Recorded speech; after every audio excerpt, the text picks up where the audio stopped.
Bonjour, bienvenue sur le podcast Baris Pulse. Aujourd'hui, nous recevons le Dr Dre, chirurgien dentiste. Mesdames et messieurs, bonjour. J'espère que vous allez bien. Alors déjà, bienvenue encore une fois plus sur Baris Pulse, notre chaîne de podcast. Merci de nous suivre toutes les semaines. Donc aujourd'hui, en fait, nous sommes avec le docteur Nicolas Gray, qui est chirurgien dentiste, qui est aussi président d'une d'une fondation, pardon, autant pour moi. Vous avez aussi rédigé plusieurs livres. Vous allez nous en parler tout à l'heure. Et surtout, c'est un militant pour l'hygiène bucco-dentaire en France. Donc, vous allez nous parler de tout ça, puisque c'est des sujets en fait qui intéressent les Français. L'idée en fait, c'est de démocratiser en fait plein de termes, notamment sur l'hygiène bucco-dentaire pour les Français et pour ceux qui se posent des questions. Et ce qui se passe concrètement en fait dans notre système français. Parfaitement. Merci beaucoup, Thomas. Au-delà de l'hygiène bucco-dentaire, il y a avant tout la santé bucco-dentaire. Et c'est ça le plus important, vraiment, de faire prendre conscience aux Français en général et à tout le monde, l'importance et l'impact de la santé bucco-dentaire sur sa santé générale. Et que ce soit sa santé physique ou même sa santé mentale. Que ce soit son bien-être, que ce soit son état psychologique, que ce soit notre ressenti. Comment on se sent. Pourquoi? Parce que la santé bucco-dentaire, c'est réellement un indicateur de bien-être. C'est-à-dire que ce soit pour le bien-être physique ou mental, on sent à travers un sourire comment la personne se situe dans sa vie. Ah ouais, ça c'est bon. C'est un marqueur social. C'est malheureux, mais aujourd'hui, les dents sont un marqueur social.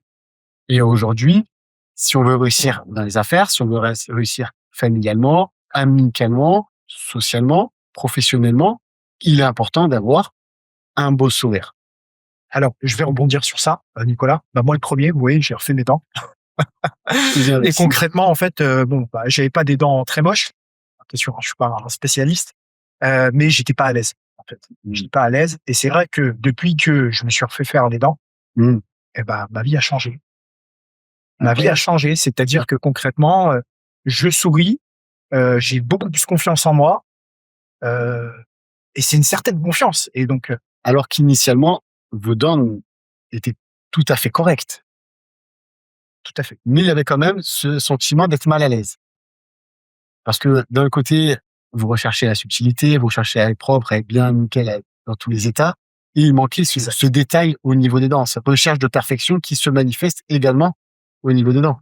Et vous avez mis en exergue quelque chose de très important, c'est la confiance. La confiance en soi. Et quand on sait à quel point cette confiance, elle peut nous permettre de nous développer au quotidien, elle peut nous aider à aller mieux, c'est indispensable. Et surtout, vous allez me confirmer, c'est que on prend soin de ce qu'on aime. Et maintenant, vous êtes aux petits soins avec vos dents. Je peux vous dire que 3 brossages par jour, fil dentaire, pas trop de café, pas trop de Coca-Cola. Exactement. Donc, on prend soin de ce qu'on aime. Voilà. C'est pour ça que le message, c'est aimer vos dents. Aimez vos dents parce que vous allez en prendre soin. Et aimer ses dents, ça veut pas dire aimer le sourire parfait. Ça veut pas dire refaites-vous les dents, ayez les dents parfaitement blanches, carrées, tatati. Non. Le message, c'est aimer vos dents, quelles qu'elles soient. Si on n'arrive pas à les aimer comme elles sont, à ce moment-là, je vous recommande de le refaire. C'est ce qui s'est passé pour moi. On était dans un cas à peu près similaire. J'avais des dents qui étaient assez correctes, mais moi, je souffrais un peu d'usure. Ouais, j'étais apparemment un peu assez anxieux. Je travaillais beaucoup et tout ça pendant mes études. Du coup, je faisais beaucoup de bruxisme et elles étaient quand même assez usées. Donc, il y avait aussi un intérêt physique, mécanique et médical à les refaire.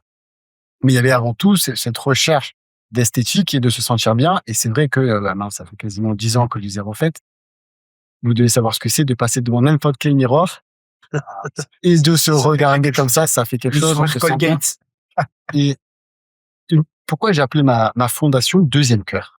Alors, parce que les dents, on transmet un sentiment avec un sourire. On transmet de l'amour avec un sourire. On ne transmet pas de l'amour avec son poumon. Même si on ne pouvait pas vivre sans son poumon. On ne pouvait pas vivre sans son cœur, sans les reins. Mais on ne transmet pas un sentiment avec ses reins. On ne transmet pas un sentiment avec son foie. Mais on transmet un sentiment avec son sourire. Quand on sourit à quelqu'un, sincèrement, profondément, on lui transmet de l'amour. C'est pour ça que j'ai appelé ma fondation Deuxième Cœur. Parce que les dents, c'est notre deuxième cœur. Et au-delà de tout ça, ce qui est important, c'est que il y a des études scientifiques, c'est pas simplement de la spéculation ou une pure invention. Il y a quelque chose qui s'appelle le feedback facial, que j'ai largement détaillé dans mon livre, et quelque chose d'exceptionnel qui nous explique que se réveiller le matin et sourire devant le miroir pendant 1 minute, comme ça, là, comme un bébé, ça va faire 1 minute, parce que 1 minute, c'est long. Hein, Oui, je souris. quand on est Ça me fait sourire. quand on est enfariné le matin, qu'on s'appelle laver le visage, et qu'on est là à sourire devant le miroir, la minute, elle est longue. Et on en vient même à rigoler. Mais ça active des zones du cerveau qui vont libérer les hormones du bonheur. Et également ralentir la sécrétion des hormones du stress. Donc, dès le matin, en souriant 1 minute devant son miroir, on se prédispose, entre guillemets, à passer une bonne journée. On se prédispose à mieux réussir les épreuves de la journée, les coups de stress, à mieux les gérer, Plus optimiste, plus et positif. beaucoup plus optimiste grâce à un sourire. Donc, ce deuxième cœur qu'on a dans la bouche, il nous permet et de mieux nous sentir à nous, et également d'aider l'autre. Comme on dit, un sourire, c'est gratuit. C'est un cadeau qui est gratuit, mais qui fait immensément de bien, tout simplement. Bien sûr. Ça transmet beaucoup d'envie. Ça transmet beaucoup d'ondes, beaucoup d'amour, beaucoup de sentiments. Et c'est ça qui est important. Alors, on va commencer dans le vif du sujet, du coup. J'ai lu plusieurs informations, du coup, hein, par rapport à ce que vous notez, notamment sur votre page, hein, concrètement. Vous dites que il y a beaucoup de Français, en fait, du coup, qui n'ont pas accès aux soins, ou alors qui renoncent aux soins. Oui. Et pourquoi est-ce qu'ils renoncent à ces soins? Le renoncement aux soins, il s'articule pour différentes raisons. La première, malheureusement, malgré qu'on ait un système de santé qui est parmi les plus privilégiés au monde, il y a l'aspect financier. Les soins dentaires, ça a un certain coût, et beaucoup de Français renoncent à se faire soigner à cause de ce coût qui est assez élevé. La deuxième raison, ça va être la peur du dentiste. Il y a vraiment quelque chose de sociétal et de culturel, cette transmission de peur et de peur du dentiste, dont je relate beaucoup de détails dans mon livre. Je donne également aussi des conseils pour vraiment qu'on ait qu'on vienne casser cette transmission culturelle, qu'on soit vraiment enfin la génération qui ne transmettons pas à nos enfants cette peur du dentiste. Alors, et c'est quoi, du coup, ça vient d'où, cette peur du dentiste? Alors, c'est vrai, il est vrai que à l'âge de nos parents, de nos grands-parents et bien avant, on souffrait chez le dentiste. On va pas se mentir, c'est une réalité. On n'avait pas les technologies d'anesthésie comme aujourd'hui. On n'avait pas tout ça. Donc, pour soigner une dent, qu'on connaît la douleur communicante aux dents, c'était vraiment très compliqué. Donc, c'est vrai que c'est ça qui s'est transmis. Après, il y a également des fois, c'est une arme pour les parents. Combien de fois j'entends dans la salle d'attente pour ceux qui viennent avec leurs enfants, attention, le dentiste, il va te faire la piqûre, hein. Voilà. Déjà, un petit, à 4 ans, c'est fini, on le soignera plus. Voilà. Donc déjà, ça, c'est des choses aussi qu'on communique. C'est des choses qu'il faut également éviter. Et aujourd'hui, vraiment, on a de quoi faire pour que le patient souffre plus, voire beaucoup moins, et pouvoir transmettre ça à nos enfants. Que le dentiste, il est là pour prendre soin de nous, que ça va bien se passer, que cette consultation qu'on fait tous les ans, c'est pour notre bien-être, et qu'on est content de la faire, et qu'on a tout à gagner. Et ça se joue également au quotidien lorsqu'on transmet l'intérêt pour la santé bucco-dentaire dès le plus jeune âge aux enfants. Un enfant, dès tout petit, sa santé bucco-dentaire est au centre de son intérêt et au centre de sa routine. Un enfant, les enfants à partir de 2, 3, 4 ans, on met en place la routine, c'est brossage de dents, pipi au lit. Depuis tout petit, c'est-à-dire que c'est l'impact de leur santé bucco-dentaire, elle est au même stade que l'histoire avant de dormir ou le canal avec papa et maman. Donc, on est relié dès tout petit avec notre santé bucco-dentaire. Et c'est aussi une charge mentale et hygiénique qui nous suit tout au long de notre vie.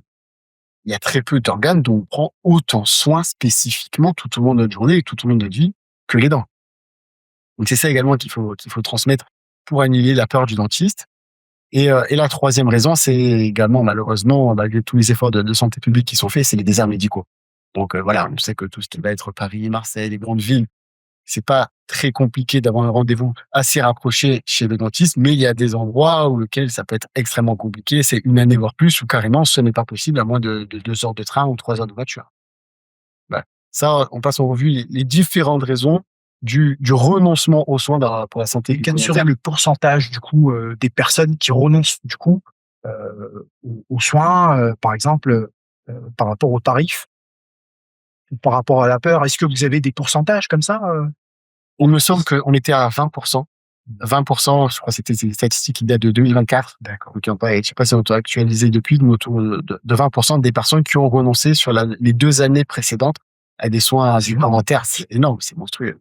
C'est monstrueux, c'est énorme. Alors qu'on est déjà dans un système de soins qui rembourse extrêmement moins bien. On sait qu'avec une mutuelle, on a les soins qui sont entièrement pris en charge. On sait qu'on a une partie des prothèses et que le reste à charge, il va considérer soit d'autres paniers de prothèses, donc de certains matériaux, ou bien ça va être tout ce qui va être l'implantologie, ou tout ce qui va être certains appareils qui vont être un petit peu moins bien remboursés et qui malheureusement, pour certaines personnes, même si un dentier qui va coûter dans les 1200 €, c'est la solution économique par rapport à des implants, 1200 €, ça reste une somme conséquente pour un grand nombre de Français.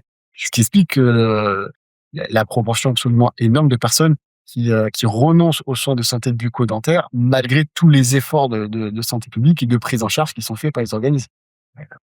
Est-ce que vous pensez aujourd'hui qu'au niveau des écoles maternelles, des écoles primaires, par exemple, des plus jeunes âges, est-ce que vous pensez que cette mission au niveau de l'hygiène dentaire est faite ou pas? Ou peut être améliorée? Alors, je pense qu'on peut toujours optimiser et on peut toujours améliorer. Je me suis rendu compte quand je suis allé dans certaines écoles pour justement transmettre l'importance de la santé bucco-dentaire et l'amour pour leurs dents aux enfants, que déjà, il y a quelque chose qui m'a marqué, c'est qu'ils sont tellement réceptifs. Mais tellement réceptifs. Ça a duré 2 heures, ils étaient les yeux écarquillés comme ça, bluffés, ils posaient des questions, ils étaient en folie, tata ici et ça. Ils posaient des questions vraiment intéressantes. C'était une classe de CP, après une classe de CM2. Ils étaient estomaqués, les enfants. Et ils adoraient. On voyait qu'ils en avaient appris. On voyait qu'ils avaient des étoiles dans les yeux en parlant de leurs dents. Et je suis intimement convaincu que sur les 30 élèves par classe, il y a eu un impact profond chez eux. Un avant et un après. Donc, effectivement, on peut toujours améliorer. J'avais comme projet j'avais présenté un projet à l'époque au ministère de l'Éducation nationale et au ministère de la Santé également pour généraliser et optimiser cette transmission de l'information à travers des vidéos pour que ce ne soit plus entre guillemets opérateur dépendant ou maître ou maîtresse dépendant, qu'on ait plus ça qu'on regarde directement sur un cahier ou quoi pour voir les informations, qu'on ait directement des vidéos à l'heure du numérique à transmettre, un thème de vidéo par classe sur la santé bucco-dentaire et à terme on peut développer ça, mais sur toute la santé en général, pour faire de la prévention à tous les domaines, que ce soit pour la cigarette, on va expliquer que c'est catastrophique, les conséquences dès le plus jeune âge, que ce soit pour les dents, que ce soit pour le grignotage, pour leur santé, contre l'obésité, multitude de thèmes impactants pour transmettre l'information dès le plus jeune âge à travers des thèmes de vidéo. Et du coup, ils ont pas accepté. Alors, c'était à une période où le gouvernement changeait tous les quelques mois et donc du coup c'était pas stable. Après, on n'est pas revenu sur le sujet. Est-ce que c'est un sujet qui tient à cœur? Ah oui, clairement. Bah, ça fait partie entre guillemets de ma mission de transmettre l'importance de la santé bucco-dentaire à l'échelle la plus importante. C'est d'ailleurs initialement ce qui m'a poussé à me mettre sur les réseaux sociaux en fait. J'avais cette frustration de savoir que je pouvais impacter la vie uniquement des personnes qui passaient la porte de mon cabinet. C'est déjà énorme. C'est déjà énorme. De savoir que j'ai un métier où je me lève le matin et de savoir que je vais pouvoir améliorer la vie des gens, ça n'a pas de prix. Tu sais pourquoi tu te réveilles le matin, tu es content. Mais il y avait cette frustration en voyant les réseaux sociaux, en analysant la chose, je me disais, mais on a un outil exceptionnel qui peut nous permettre vraiment de diffuser son message en plus grand nombre. Et ça, c'est énorme. Et l'étape après les réseaux sociaux, c'est comme on l'a expliqué, par exemple, c'est d'aller dans les écoles, de diffuser des vidéos, ou même de diffuser dans des communautés d'entreprise ou une multitude de choses qui fait qu'on puisse toucher le plus grand nombre pour leur faire prendre conscience de l'importance de prendre soin de leur santé et tous les bénéfices qu'ils en auront tirés, tant dans leur vie personnelle, familiale, amicale, professionnelle. Il n'y a que des bénéfices à se sentir bien dans son corps et dans sa tête. Vous avez essayé de travailler avec des associations, par exemple, des associations J'avais travaillé avec l'UNICEF. Pendant un mois, oui, l'UNICEF est un très bon vecteur. Ils font un travail exceptionnel avec les enfants au quotidien. Et c'était un plaisir de travailler avec eux. D'accord. Et ça a donné de belles choses, du coup? Ça a donné de très belles choses, des très belles prises de parole, de très belles initiatives, des visites dans des écoles pour transmettre l'importance de la santé bucco-dentaire aux enfants. Et ça, c'est très, très belle expérience. Et parmi les Français, concrètement, je suis désolé, hein, qui renoncent aux soins ou qui n'y vont pas régulièrement, il y a sûrement des Français, en fait, qui savent même pas, mais qui ont des problèmes, très graves peut-être au niveau de leur, Parfaitement. plus je parle même pas de carie, hein, mais encore une fois, je suis pas un spécialiste du dentaire, mais des symptômes graves, gravissimes. Parfaitement. C'est important. C'est même le meilleur traitement, c'est celui qu'on ne le fait pas. Et pour ça, le meilleur traitement, c'est forcément la prévention. Et on recommande une séance par an chez son dentiste. Tout d'abord pour, on appelle ça notre séance détartrage, parce qu'elle est vraiment nécessaire et indispensable. C'est une séance également qui sert à vérifier que les conseils d'hygiène ont bien été respectés. Il est renouvelé pour voir les axes d'amélioration, ce qui est important pour le suivi. Et également une séance de diagnostic qui nous permet de vérifier que tout se passe bien dans la bouche, qu'il n'y a pas de problèmes qui peuvent être plus ou moins graves, que ce soit commencer par des caries, ou des maladies parodontales de perte osseuse, ou bien encore des kystes ou quelque chose d'autre. Est-ce qu'aujourd'hui les chirurgiens dentistes français, vous estimez qu'ils sont bien formés, hein, d'une manière générale? D'une manière générale, je pense quand même que en France, on a une bonne formation. Ouais, sincèrement, après, je ne sais pas exactement comment ça se passe à l'étranger, mais je pense vraiment qu'on arrive à nous transmettre l'amour pour les patients, le sérieux et les dernières données acquises de la science. Donc, je pense que la France, on est quand même bien lotis à ce niveau-là. Oui, vous voyez, en fait, docteur Gray, il y a beaucoup de chirurgiens dentistes qui font leurs études, en fait, à l'étranger. Je pense en Espagne, au Portugal, en Roumanie et d'autres. Mhm. Est-ce que vous pensez que vos confrères, du coup, qui reviennent en France, heu, est-ce que le niveau, en fait, de formation est similaire? Pas du tout? On ne peut pas généraliser en pensant qu'en France, nous sommes forcément les meilleurs. D'accord. Ça serait une erreur de dire que le chirurgien dentiste qui ne s'est pas formé en France est forcément moins bon. Pour moi, ça, c'est une erreur qui n'est pas bonne, c'est une erreur de jugement. Parler du mérite, la première année de médecine, quelqu'un qui allait acheter son diplôme par rapport à quelqu'un qui a réussi sa première année de médecine, c'est un débat. Mais pour parler intrinsèquement de la formation entre celui qui s'est formé en France et celui qui s'est formé à l'étranger, je pense que personne n'est en mesure de juger l'autre. Il n'y a pas de fatalité. Des chirurgiens dentistes qui sont formés à l'étranger, il y en avait quelques-uns il y a quelques années, il y en a énormément aujourd'hui, et il y en aura un nombre astronomique demain. Soit on fait avec, soit on fait pas avec. Maintenant, venir juger leur niveau en les mettant tous dans le même panier, sachant qu'ils sont même pas tous du même pays, je pense que c'est pas productif, même pas pour eux, C'est difficile à comparer. et même pour nous. C'est difficile à comparer. Et il faut avoir un petit peu d'humilité et considérer que chacun a son niveau et que chacun est fort ou a le moyen de devenir fort d'une manière ou d'une autre, tout simplement.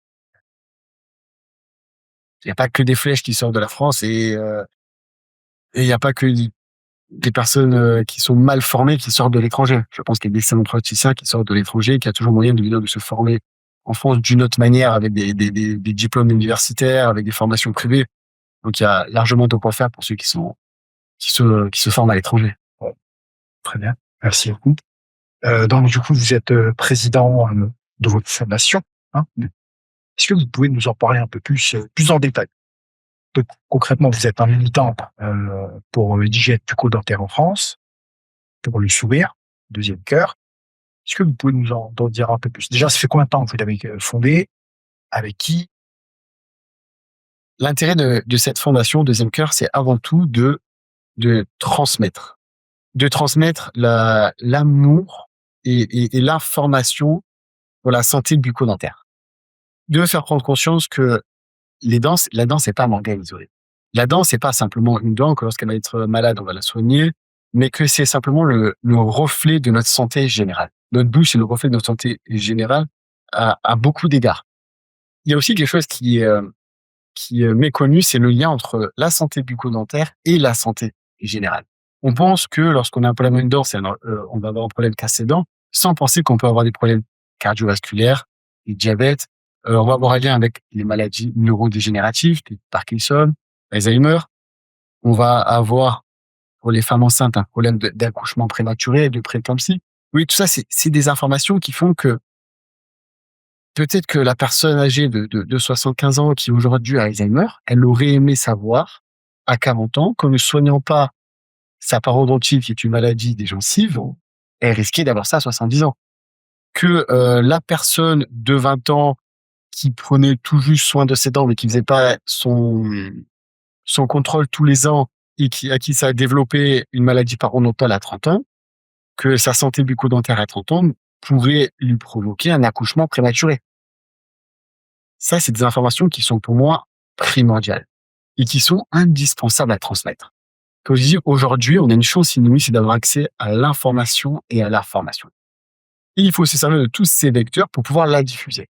Et c'est ce que j'essaie de faire à travers ma fondation, que ce soit à travers les réseaux sociaux, à travers des vidéos, ou même à travers le terrain, par exemple, dans les écoles, pour pouvoir transmettre cette information.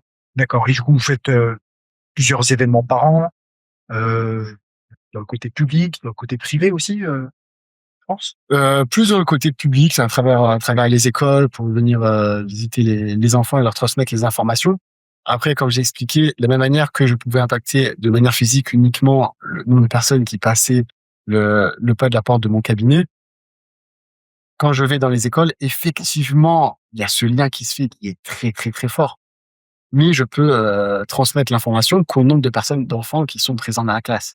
D'où l'intérêt de ce projet, de pouvoir vraiment uniformiser l'information à travers des vidéos qui seraient diffusées du CP jusqu'au CM2. On sait qu'entre 6 et 11 ans, c'est vraiment l'âge charnière où l'enfant prend conscience de qui il est, on prend conscience de son corps, on prend conscience de l'importance de prendre soin de sa santé. C'est là où les premiers réflexes qui vont se faire jusqu'à la fin de sa vie. Donc c'est pour là ce que je veux impacter à travers cette fondation au quotidien. Et du coup, et votre livre, du coup, Victor Huret? Alors, ce livre, Transformer votre sourire, c'est possible aux éditions Fayard. Il a pour but vraiment de synthétiser toute l'information que je veux transmettre, que ce soit dans les vidéos ou à travers les interventions. Il était important pour moi de laisser une trace, de laisser un message. Je sais pas de quoi demain sera fait, mais c'était vraiment important pour moi de laisser cet héritage à travers ce livre.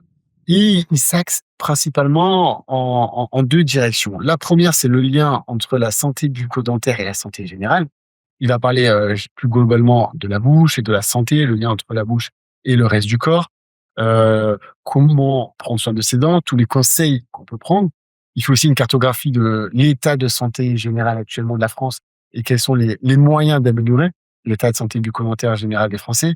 Et la deuxième direction qu'il prend, c'est sur le sourire. Bon, il porte le prénom et tous les bienfaits que peuvent apporter un sourire pour celui qui le fait, comme pour celui qui le reçoit, et à quel point on peut améliorer sa vie à tant de domaines, que ce soit personnel, professionnel, familial. Tous les axes du quotidien qui vont nous renforcer, nous font nous sentir bien à travers un sourire. C'est votre héritage. Voilà, exactement. C'est votre héritage. Qu'est-ce que vous pensez, docteur Gray, notamment du tourisme esthétique en France, déjà des personnes qui viennent en France, parce que je sais qu'il y en a aussi qui viennent en France, mais aussi à l'étranger. Je parle notamment de la Turquie, de l'Espagne, de la Hongrie. Le tourisme dentaire, pour moi, c'est un indicateur d'échec de notre système de santé. Pourquoi? Parce que ça montre que il y a une partie des besoins de santé dont on n'est pas capable de répondre en France. Si la personne va soigner à l'étranger, c'est qu'elle n'a pas ces réponses chez nous. Alors, il est vrai qu'en général, ce n'est pas faute de traitement, ce n'est pas faute de technologie, ce n'est pas faute de la bonne solution, mais c'est plutôt une question financière, la plupart du temps. C'est vrai. Et ça, c'est vraiment dommage qu'on soit obligé de s'expatrier pour aller se faire soigner pour des raisons financières. Vous l'expliquiez tout à l'heure avec l'importance du renoncement aux soins pour cause financière. Ça, c'est quelque chose qui est assez dommage. Après, le problème avec l'étranger, il peut venir de plusieurs axes. La première, c'est la qualité de soins dont on n'est pas toujours certain. Alors, c'est comme je disais tout à l'heure, il faut toujours avoir de l'humilité et savoir qu'en France, on n'est pas toujours les meilleurs et qu'il y a dans certains pays, il y a certains endroits où on peut se faire soigner extrêmement bien. Malheureusement, il y a certains cas qu'on voit bien souvent lorsque certaines personnes vont faire de l'esthétique, principalement l'esthétique à l'étranger, où certains principes de conservation tissulaire ne sont pas assez respectés. On voit qu'on endommage beaucoup trop la dent pour raison esthétique, et ça cause un problème. C'est ce que vous appelez un peu les dents de requin, c'est ça derrière? Exactement. Voilà. Ça, c'est dommage parce que, en fait, on vient choisir la facilité de tailler complètement la dent pour la reconstruire esthétiquement, sans se soucier que la dent, c'est un organe, que la dent, elle souffre, que la dent, c'est notre capital et qu'il faut en prendre soin. Et que l'économie tissulaire, ce n'est pas à prendre à la légère, et qu'il y a des moyens qui sont beaucoup plus compliqués à travers les facettes, et qui, du coup, coûtent forcément un peu plus cher, mais qui sont beaucoup plus économes en tissu et permettent d'avoir un bien meilleur résultat à long terme, évidemment. Le deuxième problème qu'on puisse avoir avec le tourisme dentaire, c'est la traçabilité. Il arrive souvent qu'on voit des patients venir avec des implants qui ont été faits à l'étranger, qui sont parfois tout à fait très bien réalisés, mais dont on n'a pas de traçabilité. Et il existe une multitude de marques et de systèmes qui sont autant différents les uns que les autres, et sans la référence précise de l'implant ou de la pièce prothétique, il est quasiment impossible d'intervenir. Donc, on se retrouve coincé avec des personnes qui, pour X raisons, comme par exemple pendant le Covid ou pendant d'autres événements, où ils ne peuvent pas se rendre dans la clinique où ils avaient fait leurs soins, et ils se retrouvent coincés chez eux en France à ne pas pouvoir soigner ou assurer une certaine maintenance. Ouais, bien sûr. Et surtout, en fait, il n'y a aucune garantie. Généralement, dans les autres pays, par exemple, enfin, le touriste français qui va, en Turquie ou en Hongrie se faire une facette dentaire, généralement, il n'y a pas de garantie derrière. Alors, sur le papier, d'après ce que j'ai compris des témoignages de certains patients, il y a une certaine garantie qui est appliquée. Ah bon? Oui. Ils ont une certaine garantie. Après, ils ont des interlocuteurs sur place avec qui ils arrivent à parler. Alors, s'il y a un problème, ils peuvent revenir. Est-ce que c'est réellement pris en charge dans tous les cas avec les difficultés inhérentes? Ça, je ne peux pas l'assurer. J'ai eu des têtes. Moi, j'ai quelqu'un, en fait, proche de ma famille qui est parti, notamment à Istanbul, en Turquie, pour faire ses dents, facettes dentaires. Et en fait, cette personne a regretté parce que derrière, il y a eu plein de symptômes. Et concrètement, aucune garantie. Elle s'est gratté des procès contre le chirurgien dentiste, contre la clinique. Ouais. C'est malheureusement ça l'attrape. Ouais, malheureusement, c'est la difficulté. J'ai vu beaucoup de patients pleurer au fauteuil. J'en ai vu pleurer au fauteuil parce qu'ils revenaient de certains pays. Ils ont fait les dents de requin, comme vous dites, et ils avaient les dents complètement massacrées, des infections de partout. Et on se retrouve en tant que chirurgien dentiste un peu démuni parce qu'en même temps, on a une personne qui souffre en face de nous. Et en même temps, il y a un problème de responsabilité. Il y a un problème de responsabilité. À côté, vous parlez là. Le nôtre. Le nôtre. Okay. C'est le dernier qui touche qui est responsable. C'est le dernier qui touche qui est responsable. Donc, on a d'un côté un patient qui vient nous voir parce qu'il a fait ses soins à l'étranger, pour ces raisons qui sont les siennes, sur lesquelles on n'a pas à juger. Et on a quelqu'un qui souffre, dont on a le devoir d'aider, mais derrière lequel on va devoir mettre notre responsabilité pour un traitement qu'on n'aurait pas fait. Et des fois, c'est sûr que c'est extrêmement compliqué de peser le pour le gradient thérapeutique, de savoir qu'est-ce qu'on peut faire, qu'est-ce qu'on